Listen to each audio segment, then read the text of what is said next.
नमस्कार दोस्तों, हार्दिक अभिनंदन आप सभी का और सभी साथियों को दीपावली की हार्दिक शुभकामनाएं।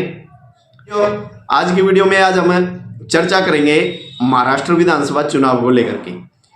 महाराष्ट्र के अंदर किसकी सरकार बनेगी, कौन से गठबंधन की सरकार बनेगी, इसी को लेकर के आज की वीडियो में आज हम चर्चा करेंगे। दोस्तों, यदि आपको जानकारी अच्छी लगे, वीडियो पसंद आए तो लाइक और शेयर जरूर कीजिएगा।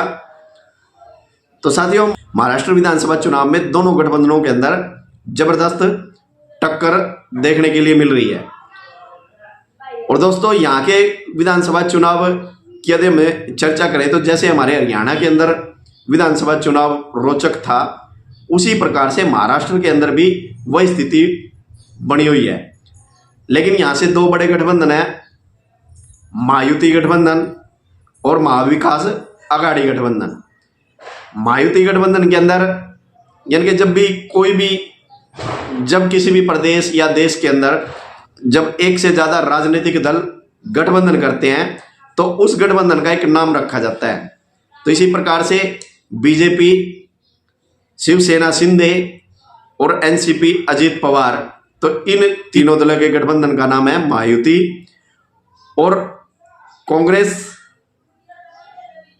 एनसीपी शरद पवार और शिवसेना उद्धव ठाकरे, तो इन तीनों दलों के गठबंधन का नाम है महाविकास आघाड़ी गठबंधन। तो साथियों, अब ये दो बड़े गठबंधन है महाराष्ट्र के अंदर चुनाव लड़ रहे हैं, तो इन्हीं में से ही किसी एक गठबंधन की सरकार बनेगी। लेकिन साथियों, यहाँ महाराष्ट्र के अंदर जनता बड़ी असमंजस के अंदर है। जनता को समझ नहीं आ रहा कि हमें किसे वोट देना चाहिए, क्योंकि कारण क्या है, क्योंकि महाराष्ट्र के अंदर एक शिवसेना दल होता था जो प्रमुख, और जिसका महाराष्ट्र के अंदर अच्छा प्रभाव था। और इसी प्रकार से एनसीपी भी वहाँ की क्षेत्रीय पार्टी है। तो उन दोनों ही दलों का महाराष्ट्र के अंदर अच्छा प्रभाव था। लेकिन इन दोनों दलों के अंदर फूट पड़ने की वजह से ये दोनों दलों के अंदर फूट पड़ के अब एक दल और बन चुका है। दो गुट बन चुके हैं, दो दल बन चुके हैं, शिवसेना उद्धव ठाकरे, शिवसेना शिंदे, और इसी प्रकार से एनसीपी शरद पवार, एनसीपी अजित पवार। तो अब जनता को सिर्फ यही नहीं समझ में आ रहा कि असली एनसीपी पार्टी कौन सी है और असली शिवसेना कौन सी है। तो इसी को लेकर के बड़ा असमंजस है जनता के अंदर, और इसीलिए इस चुनाव के अंदर ये नहीं कहा जा सकता कि कौन से गठबंधन की जीत होगी। लेकिन अभी चुनाव प्रचार जब चलेगा, जब इन दलों के जब बड़े बड़े नेता प्रचारक जब चुनावी मैदान के अंदर आएंगे, तब धीरे धीरे जब माहौल का पता लगेगा कि महाराष्ट्र विधानसभा चुनाव के अंदर होने वाला क्या है। लेकिन साथियों, एक और आपको यदि हम बात करें, जो लोकसभा के चुनाव हुए 2024 के जो लोकसभा चुनाव हैं, यदि हम इसको देखें, इसके समीकरण को यदि हम देखें, तो यहाँ से महाविकास आघाड़ी को बहुमत मिलता हुआ नजर आ रहा है। यदि लोकसभा चुनाव के रिजल्ट को यदि विधानसभा में डिवाइड करें, क्योंकि महाराष्ट्र के अंदर लोकसभा की जो सीटें हैं वो 48 सीटें हैं कुल, और उन 48 सीटों में महायुति गठबंधन को 18 सीटें प्राप्त हुई थी, जिसमें बीजेपी को 10, शिवसेना शिंदे को 7 और एनसीपी शरद पवार को 1 सीट मिली थी। और इसी प्रकार से महाविकास आघाड़ी को यदि हम देखें, लोकसभा चुनाव के अंदर जो परिणाम थे, महाविकास आघाड़ी को 29 सीटें प्राप्त हुई थी 48 में से, जिसमें कांग्रेस को 13, शिवसेना उद्धव ठाकरे को 9 और एनसीपी शरद पवार को 7 सीटें प्राप्त हुई थी। तो यदि हम इस लोकसभा चुनाव परिणाम को यदि विधानसभा में यदि डिवाइड करते हैं, तो रिजल्ट क्या आता है सामने। महायुति गठबंधन बीजेपी को 79 और शिवसेना शिंदे को 40 सीटें और एनसीपी अजित पवार को 6 सीटें, और कुल टोटल यदि हम मिलाएं तो इन तीनों दलों की तो 125 सीटें बनती हैं विधानसभा के अनुसार। और महाविकास आघाड़ी की यदि हम चर्चा करें, तो महाविकास आघाड़ी कांग्रेस को 63 सीटें और शिवसेना उद्धव ठाकरे को 57 सीटें और एनसीपी शरद पवार को 34 सीटें। और यदि हम तीनों दलों की यदि हम टोटल करते हैं तो 154 सीटें बनती है। और यानी कि महाविकास अघाड़ी को बहुमत मिलता हुआ नजर आ रहा है यदि लोकसभा चुनाव के परिणाम को यदि देखें। लेकिन दोस्तों, महाराष्ट्र विधानसभा चुनाव और लोकसभा चुनाव में बहुत अंतर है, क्योंकि विधानसभा चुनाव में कुछ और मुद्दे होते हैं, कुछ और मांग होती है जनता की, तो इसीलिए विधानसभा चुनाव का परिणाम कुछ और भी हो सकता है। महाराष्ट्र विधानसभा चुनाव के अंदर 288 कुल सीटें हैं, जिसमें जो महायुति गठबंधन है, महायुति गठबंधन बीजेपी तो 148 सीटों पर चुनाव लड़ रही है और शिवसेना शिंदे 80 सीटों के ऊपर और एनसीपी अजीत पवार 53 सीटों के ऊपर और 5 और अन्य एक छोटे छोटे दल हैं तो 5 सीटें उन सहयोगी दलों को। इसी प्रकार से महाविकास अघाड़ी की यदि हम बात करें, महाविकास अघाड़ी में कांग्रेस 102 सीटों पर, शिवसेना उद्धव ठाकरे 89 सीटों के ऊपर और एनसीपी शरद पवार 87 सीटों के ऊपर चुनाव लड़ रहे हैं। और बाकी अन्य सहयोगी दल जो छोटे छोटे सहयोगी दल हैं तो वो 6 सीटों के ऊपर वो चुनाव लड़ रहे हैं। तो इस प्रकार से ये सीट शेयरिंग का फार्मूला है 2024 विधानसभा चुनाव का महाराष्ट्र का। और महाराष्ट्र विधानसभा चुनाव के अंदर भी बड़ी तकड़ी, यानी कि 6 के 6 दल जो चुनाव लड़ रहे हैं, इन 6 दलों के अंदर पूरा जबरदस्त बगावत देखने के लिए मिली है। क्योंकि जब टिकटों का बंटवारा हुआ, टिकट किसी उम्मीदवार को टिकट नहीं मिली तो वो आज़ाद मैदान के अंदर आ गए, बगावत कर रहे हैं। तो वो उन बगावत के अनुसार दोनों यानी कि 6 के 6 दलों के अंदर बड़ी जबरदस्त देखने के लिए मिल रही है बगावत। शिवसेना और एनसीपी शरद पवार बगावत के चलते इस बार 6 बड़े दल मैदान में हैं। महाराष्ट्र में नामांकन खत्म होने के साथ ही चुनावी तस्वीर साफ हो गई है।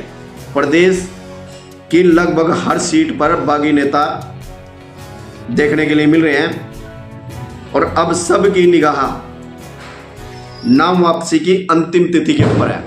और जो राजनीतिक चाणक्य है, जो चुनाव का एनालाइज करते हैं कि चुनाव के अंदर क्या होगा, तो उनका ये कहना है कि जब 4 नवंबर का इंतजार है कि 4 नवंबर जो नामांकन वापस लेने की तिथि है, तो 4 नवंबर को कौन अपना नामांकन वापस लेता है, तो कितने बागी अपना पर्चा उठाते हैं, तो ये 4 नवंबर के बाद सही स्थिति साफ होगी।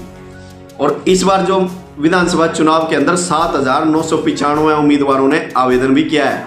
और साथियों, यदि हम बात करें 2019 के विधानसभा चुनाव की, 2019 के विधानसभा चुनाव के अंदर बीजेपी 164 सीटों के ऊपर चुनाव लड़ी थी और कांग्रेस 147 सीटों के ऊपर चुनाव लड़ी थी, और जिसमें एनसीपी और शिवसेना 124 सीटों के ऊपर चुनाव लड़ी थी।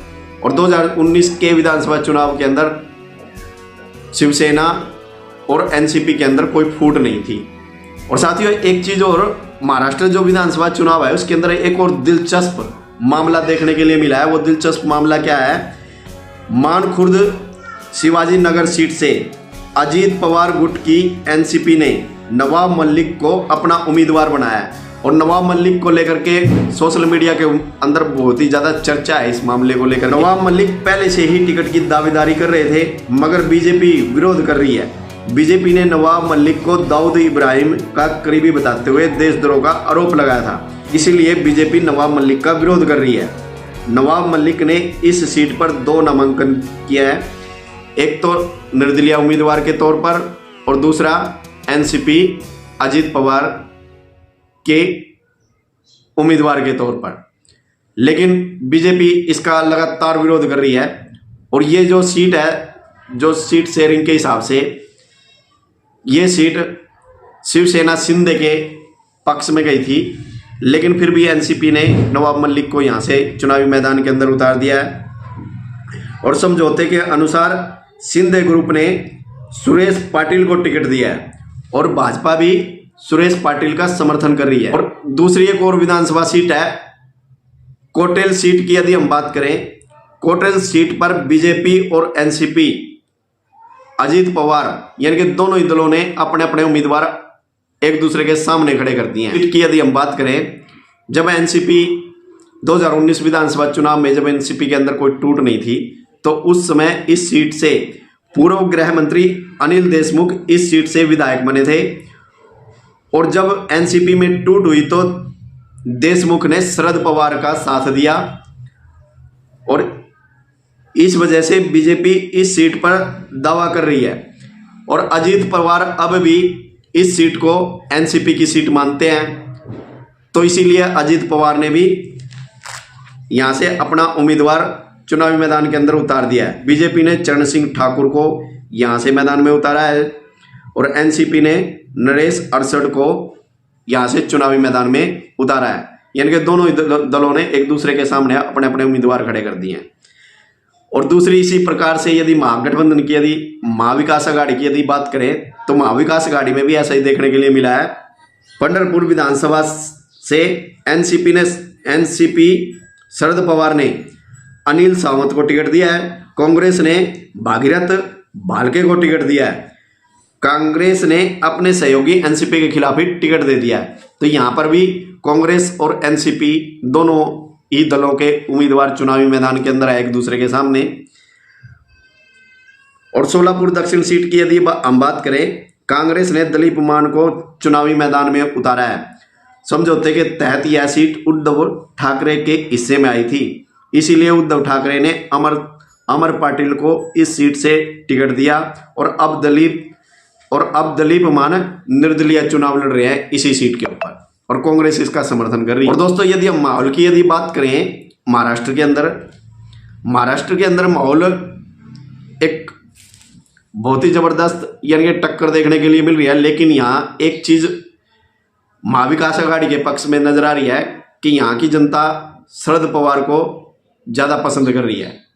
और यदि हम दोनों राष्ट्रीय दलों की यदि हम बात करें तो राष्ट्रीय दलों में भारतीय जनता पार्टी यहां से ज्यादा सीट लेती हुई नजर आ रही है और कांग्रेस यहां से कमजोर नजर आ रही है।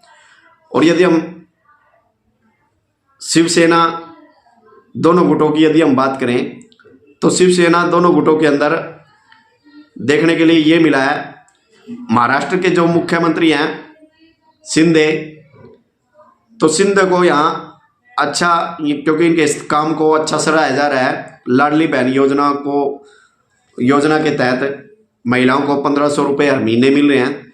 तो इस योजना की वजह से शिंदे को भी और उनके काम की वजह से शिंदे को भी यहाँ पर अच्छा पसंद किया जा रहा है।